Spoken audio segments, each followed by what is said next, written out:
안녕하십니까, 불광입니다. 여초 게시판에 양상국 비원서나 저항군 모집이라는 게시글이 올라왔는데요. 이 사람들이 뭐 때문에 갑자기 저항군을 모집하는지, 뭐 앞을 달러 간다는 말이죠. 왜 화가 났는지 같이 한번 알아보시죠. 핑계고 출처입니다. 양상국이 말합니다. 일단 제가 보는 관점에서는 진짜 위험한 겁니다. 왜냐하면 이게 연애도 비슷한 거거든요. 서울 남자들이 이런 걸 좀 잘하더라고요. 데이트할 때 집에 데려다 주고, 저는 아예 안 그러거든요. 처음에 만나서 데려다 줘. 형님도 지금 아침마다 데려다 준다 아닙니까? 근데 형님의 어느 날 하루 조금 몸이 안 좋거나 상황이 여의치 않는 날이 발생하면 하루 안 데려다 줘요. 그럼 형수 입장에서는 이제 신혼의 사랑이 끝났구나. 안 아픈 날도 이게 매일 할 순 없어요. 근데 서울 남자들은 집 데려다 주는 걸 데이트할 때 거의 매일 하더라고요. 근데 우리 같은 경우에는 아예 안 데려다 줘요. 진짜 나는 여자친구 집을 데려다 준 적이 없어 라는 내용인데요. 그러니까 이 커뮤니티의 사람들이 뭐에 열받아서 앞으로 달자고 저렇게 사람을 모집하고 있었다? 양상국에게 왜 화가 났었다고요?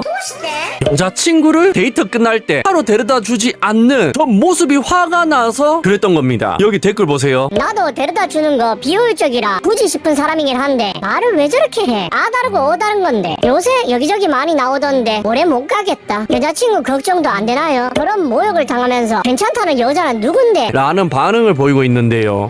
왜 이렇게 댓글을 적게 읽었냐고요? 이거보다 더 심한 이야기들이 많을 것 같은데 왜 그러냐고요? 왜 그러겠습니까? 인신공격, 지역 비하, 차마 입에 담지 못할 말들이 수두룩빽빽하니까 읽을 수 있는 것만 읽으니까 4개밖에 못 읽은 거잖아. 뭔 말인지 이해가 가시죠?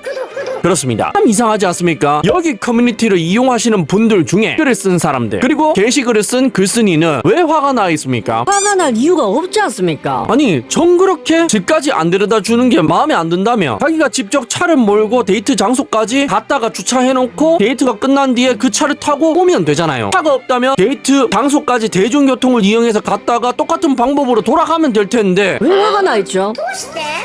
왜 그런 이야기를 하냐면 바로 옆 나라 일본만 하더라도 그런 식의 연애를 안 하거든요. 메이와쿠라는 문화가 있는데 먼 거리를 데려다 주면 고마움과 동시에 미안한 마음이 드는, 즉 타인에게 폐해를 끼치지 않으려는 문화 때문에 일본에서는 데이트를 하면 중간에서 만나는 경우가 굉장히 많거든요. 이거 제가 지어낸 이야기입니까? 한일 커플들은 인정하시죠? 그래서 한일 커플의 경우 일본 여자친구들이 그렇게 고마워서 어쩔 줄 몰라 하는 거잖아. 왜? 남자친구가 나를 위해서 피곤해도 그 어려운 운전을 하는 거니까. 솔직히 주말에 데이트 끝날 시간이면 러시아워 시간이지 않습니까? 그 시간에 도로 꽉 막혀 있잖아. 원래 시간보다 몇 배는 걸려야지 여자친구 집에 도착할 텐데 그런 운전 스트레스를 모두 견디면서 심지어 여자친구 집에서 자고 출근하는 것도 아니야. 다시 자기 집으로 돌아가야 되기까지 해야 되는데 남자친구들이 그렇게 하는 거지 않습니까? 그래서 메이와쿠 문화가 있는 일본에서는 일본 여성들이 남자친구를 만날 때 중간에서 만나는 거잖아요. 왜? 데려다 주면 남자가 너무 피곤하니까. 왔다 갔다 하는 거 피곤한 건 남녀가 똑같으니까. 그런데 여기 커뮤니티의 언니아들은 그걸 지금 안 하는 양상국을 비판하고 있는 거잖아. 이거 왜 그런 줄 아십니까? 이게 사회 문화라서 그런 겁니다. 다른 나라에서는 존재하지만 뭐가 존재합니까? 여자친구 집을 데려다 주는 행위. 그러나 전부 다 하는 행위는 아니잖아. 사회 문화로 고착화되어 있는 건 아니거든요. 그래서 더치페이 같은 문화도 서양에서 많이 하는 거지 않습니까? 일본에서는 당연한 거고. 그러나 페이로 시작하는 그 나라에서는 이걸 사회 문화로 많은 사람들이 똑같은 행위를 하고 있으니까 그렇게 고착화되어 있는데 TV에 나오는 연예인이 저런 한쪽에게만 유리한, 한쪽에게는 엄청 불리한 문화를 바꾸려고 하는 행위 자체를 용납할 수가 없는 거죠. 우리가 어떻게 만들어 놓은 데이트 문화인데 감히 여자친구 집에 데려다 주는 문화를 없애려고 선동하고 있어. 화가 나네. 양상국 도저히 안 되겠네. 악플단 모집해서 혼쭐을 내줘야 되겠네. 라는 행위를 하는 겁니다. 이와 비슷한 맥락으로 있는 게 뭡니까? 더치페이 문화를 만들려고 하는 사람들에게 반감을 가지는, 데이트할 때 돈 안 내는 사람들의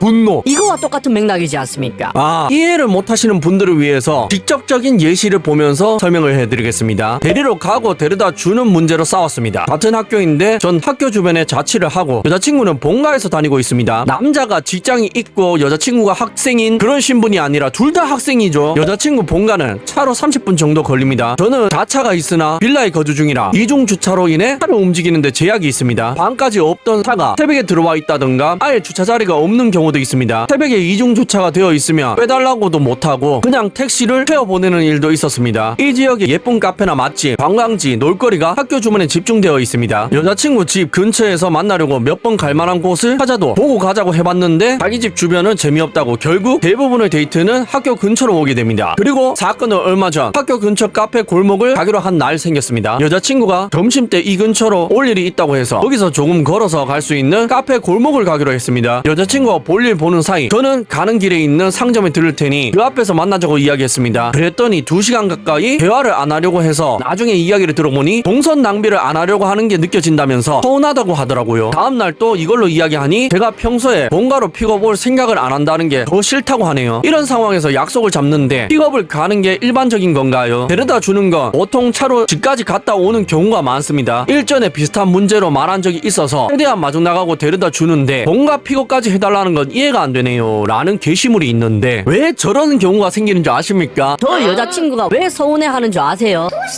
운전을 안 해봐서 그렇습니다. 여러분들도 경험 많이 해보셨잖아요. 저도 많이 경험해봤고. 왜 있잖아, 여자친구 집에 데리러 갔는데 먼저 나와 있으면은 바로 태워서 가면 되죠. 그런데 그렇지 않은 경우가 굉장히 많았지 않습니까?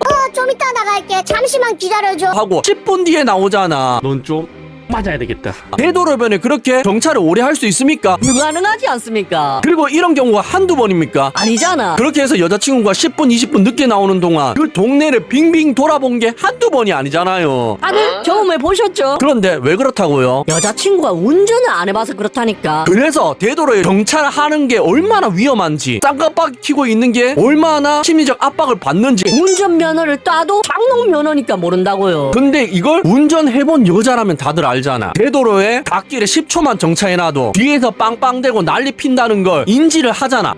정말 어이가 없지 않습니까? 자기 친구들이랑 만날 때는 새벽까지 술 먹고 거기서 택시 타고 잘 가는 사람들이 남자친구를 만나는 경우가 되기만 하면은 갑자기 집에 가는 게 위험해지고 안 데려다 준다고 막 화를 내고 그런다니까. 이해를 할 수가 없네. 그러면 안 됩니다. 그렇게 막 남자친구를 부려 먹으려고만 하면 사랑이 진전이 될 수가 없다니까. 커플이 행복할 수가 없다고요. 남자친구가 좀 희생하잖아요. 그럼 고마워하고 미안해야 되는 거 아닙니까? 일본 여성들처럼 중간에서 만나라는 게 아니야. 남자 여자가 중간에서 만나야 되는 게 당연하지만 그게 합리적이지만 이미 이렇게 사회 문화가 고착되어 있는 거 한 번에 확 바뀌는 거 쉽지 않지 않습니까? 많은 남성들이 여자친구 집에 데리러 가고 데려다 주니까. 우리만 그러면 우리만 나쁜 사람 되니까. 그런데 잘 생각해 보십시오. 왜 고마워해야 되는지 잘 생각해보라 이 말입니다. 택시 기사도 저거리를 데려다 주고 데려다 오면 편도로 2만원 넘게는 받아요. 왜? 그게 그만큼의 가치가 있는 행위니까. 그러니까 남자친구가 그냥 데리러 가고 데려다 주는 행위 자체를 한 번 하는데 편도당 2만원의 가치 이상이 있는 거라고요. 남자친구 차는 공짜가 아니니까, 남자친구 기름값은 공짜가 아니니까. 남자친구가 그렇게 스트레스 받으면서 운전하는 게 공짜는 아니니까 말이죠. 그런데 제가 여자친구가 남자에게 돈을 지불해야 된다고 이런 이야기를 하겠습니까?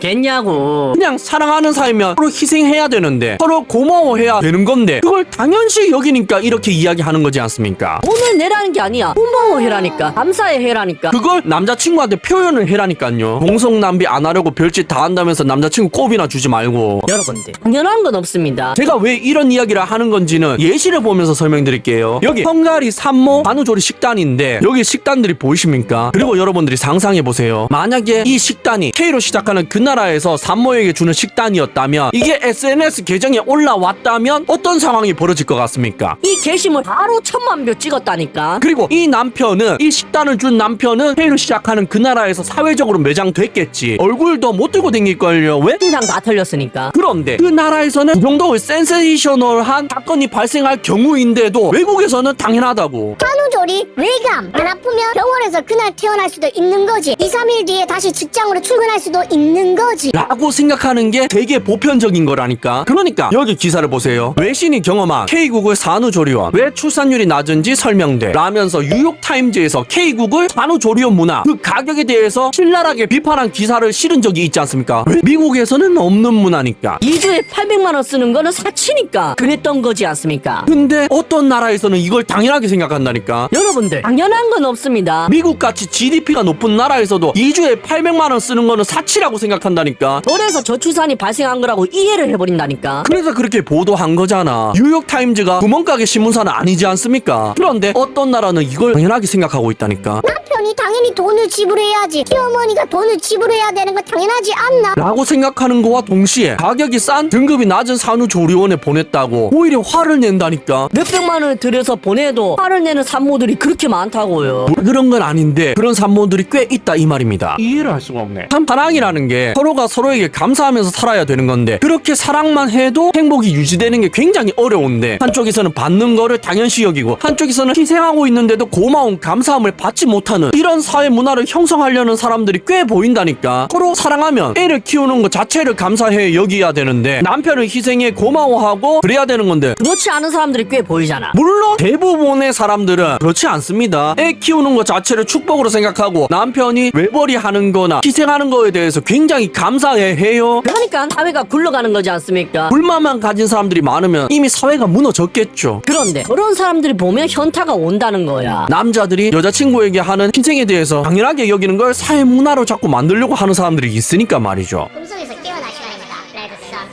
시청해주셔서 감사합니다.